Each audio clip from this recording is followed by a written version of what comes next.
we are in a completely unprecedented environment at the moment, and we've been in that environment for so long, it's actually quite easy to forget that it is quite mad, the zero interest rates and the amount of money that's flooded through the system in the last few years. Moving away from that, albeit in very, very slow moves, is completely different to a move from 2.5 to 3 or 3.5 to 4 in interest rates. It's completely different. You can look at it from the perspective of the base effect, because we've actually never come from zero before, so this is completely unknown. In fact, Japan tried it and didn't get very far and ended up going back. So there's that argument. The counter-argument that to a little bit is to say, well, and Guillaume mentioned the strength of the US economy, is actually to say, well, actually, that's why, in many ways, where we are is inappropriate for where the economy is today. So, yes, it's only from, yes, it's a huge step from zero to maybe 25 basis points, but it's a step that needs to happen to get you away from something that arguably is just not appropriate for an economy that has unemployment at 5% instead of 8 or 10%.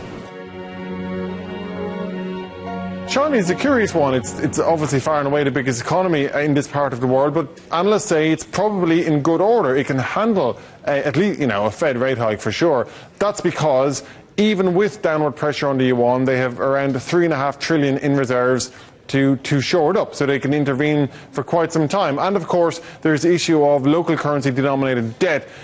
China does have a significant volume of US dollar debt. However, there's a feeling that they can manage that. It's not on the same scale as in terms of likes of Malaysia and Indonesia have. So the overall sense is China can handle Fed tightening.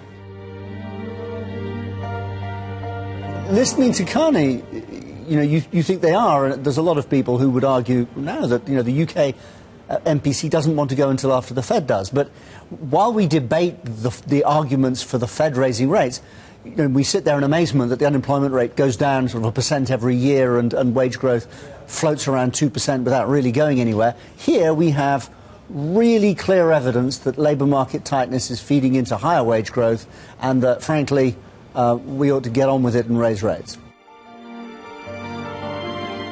It's very obvious, I think, from an ECB standpoint that the risks to the downside are now a lot more severe than they were only a couple of months ago. And the December numbers, when you see them being published, the new staff projections, are going to be, again, much lower. So the gap of projected inflation in 2017 to the target is going to be even wider. And we think that will prompt the Governing Council to deliver additional policy stimulus by extending QE. We thought it would be the spring of next year. We brought it forward to end of this year, mainly because we think that we have some spare capacity issues, and certainly with the euro the way it's been trading, I think the central bank needs to deliver additional policy stimulus.